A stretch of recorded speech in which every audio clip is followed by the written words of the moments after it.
એ રીતે તમારે આ લોકસભાની ચૂંટણીમાં રસ લેવાનો છે। ભરૂચથી આપણે ક્રાંતિ કરવાની છે। જે દિવસે ભરૂચ લોકસભા આપણે જીતી જઈશું, સમગ્ર દેશના લોકો આપણને અભિનંદન આપશે। આટલી મોટી સરકાર સામે જ્યારે લડવાનો છે, વર્ષોથી ચાલતી ડબલ એન્જિન સરકાર સામે લડવાનો છે, આટલી મોટી પાર્ટી સામે લડવાનું છે, ત્યારે મિત્રો હું એટલા માટે આટલી મોટી સરકાર સામે લડું છું કે મારી સાથે તમારા જેવા વડીલો, તમારા જેવા યુવાનો, ઈમાનદાર લોકો અમને સમર્થન કરે છે। એ જ અમારી ખૂબ મોટી તાકાત છે। તો આપણી સામે લડવાના છે, એટલે શરૂઆતમાં બહુ લોભ લાલચ આપવામાં આવી કે તમે અમારામાં આવી જાઓ, અમારામાંથી લડો, અમે તમને જીતાડી દઈશું, અમે ખર્ચો કરી દઈશું, સાંસદ બનાવી દઈશું। પણ જે પાર્ટીને તમે અમે બધા 30 વર્ષથી લાવીએ છીએ, જે સાંસદને તમે અમે લઈ આવીએ છીએ, જેમની ગુજરાતમાં સરકાર છે, જેમની દેશમાં સરકાર છે, છતાંય આપણા માટે જો કામ નહીં થતા હોય, વર્ષે દાડે એક કામ કરાવવા જોઈએ, છતાંય આપણું કામ નહીં થતું હોય, એ પાર્ટીમાં જવાનો કોઈ સવાલ ઉપસ્થિત થતો નથી। આપણે એમની સાથે જવા વાળા નથી, એમની સામે લડવા વાળા લોકો છે। આજે તમારો અવાજ ઉઠાવીએ છીએ, અમારો ગુનો આપણા બાળકોને સારું શિક્ષણ મળે એના માટે અમે બોલીએ, સારી શાળા મળે, કોર્ટા બનાવે એના માટે બોલીએ, જીઆઈડીસી માં આપણા લોકોને કાયમી નોકરી મળે એના માટે બોલીએ, આપણા યુવાનોને 12 કલાક કામ કરાવીને ઓછો પગાર આપે એના માટે બોલીએ। નર્મદા નદીનો પૂર આવ્યો એની સામે મેં સરકાર સામે બોલ્યો, જેટલા ભણેલા ગણેલા લોકો છે એને નોકરી મળવી જોઈએ એના માટે આ સરકાર સામે બોલું। એટલે સરકારને ગમતું નથી। એ લોકોએ મને ધારાસભ્ય હોવા છતાં મને પણ જેલમાં નાખી દીધો।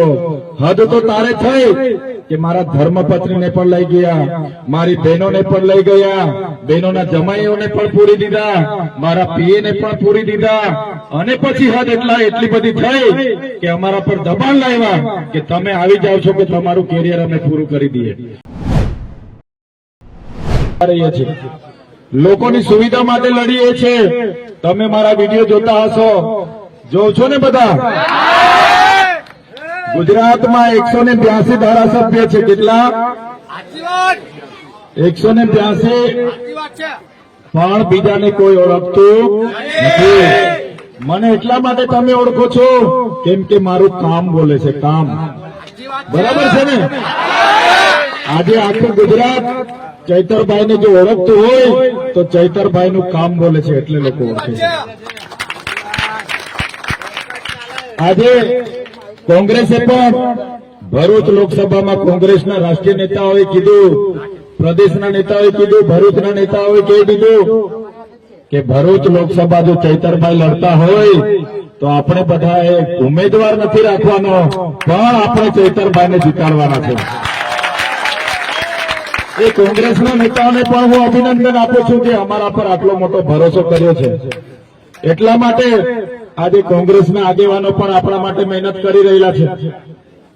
મુસ્લિમ સમાજ પણ કામે લાગી ગયો છે કે આ વખતે ચૈતરભાઈને લાવીએ, પટેલ સમાજ કામે લાગી ગયો છે, ક્ષત્રિય સમાજ કહે છે કે ચૈતરભાઈને લાવીએ। તો આપણા આદિવાસી સમાજના આગેવાનોને પણ હું કહેવા માંગુ છું કે તમારે પણ હવે કામે લાગવાનું છે કે ચૈતરભાઈને લાવીએ।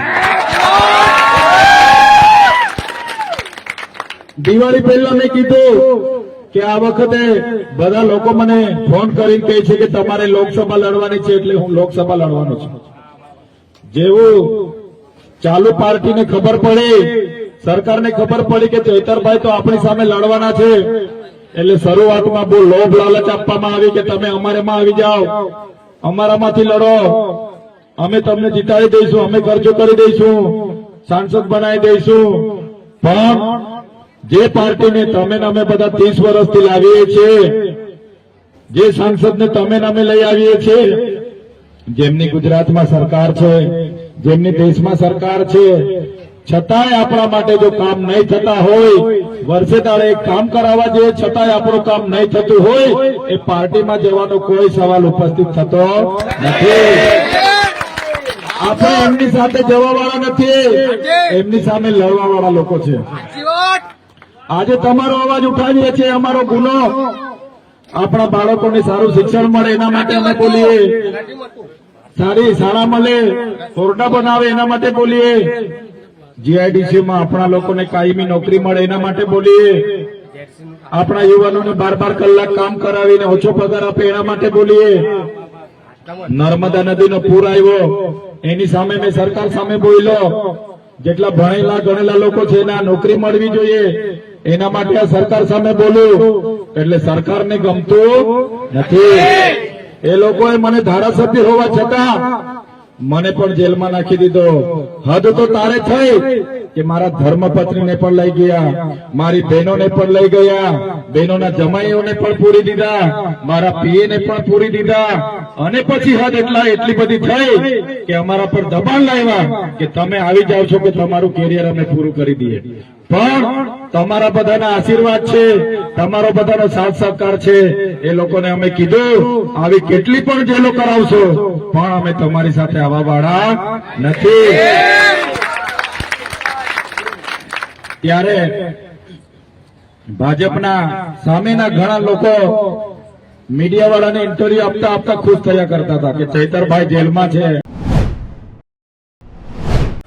જોયું છે ને તમે, આદિવાસી સમાજ માટે બોલું કે ભાઈ અમારા બાળકો માટે શિક્ષક નથી, ઓરડાઓ નથી, અમારા લોકોને હજુ ઝૂંપડા નથી મળ્યા, અમારા લોકોને તમે એપીએલ કેમ્પ બનાવી દીધા, અમારા લોકો સુધી હજુ રસ્તા નથી બન્યા, અમારા જમીનો છીનવાઈ ગઈ.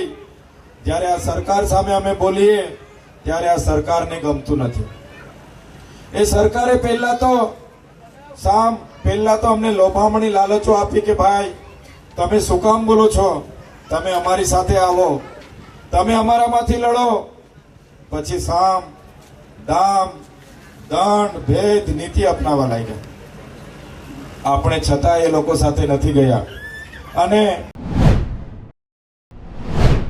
ભારતીય જનતા પાર્ટીએ મને ભરૂચ લોકસભા માટે 7મી વખત ઉમેદવાર તરીકે મૂક્યો છે.